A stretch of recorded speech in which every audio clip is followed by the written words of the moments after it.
Traffic കുരുക്കും അപകടകരമായ ഡ്രൈവിംഗും മയക്കുമരുന്ന് ശൃംഖലയും ഒരുപോലെ ലക്ഷ്യമിട്ട് പോലീസ് കർശന നടപടികളിലേക്ക്.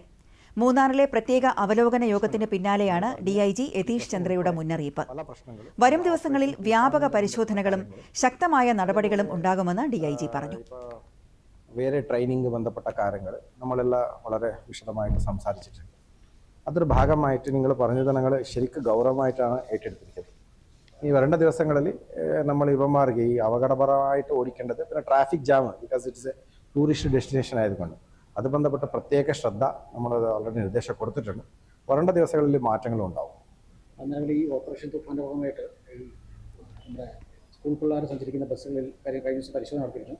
സംസ്ഥാനത്താകെ നിരവധി ഡ്രൈവർമാർ പോലീസിൻ്റെ വലയിലായി. ഇനിയും ആ പരിശോധന ഉണ്ടാവും. നമ്മൾ ഈ പരിശോധന ഉണ്ടാവുമെന്ന് പറഞ്ഞിട്ട് ചെയ്യാൻ പറ്റില്ല. ഞങ്ങൾ അന്ന ദിവസം ചെയ്തു. മൊത്തം റേഞ്ചിൽ മോർ ദാൻ 29 ആളുകൾ ഇങ്ങനത്തെ ഒരു വിഷയത്തിൽ പിടികൂടി. വളരെ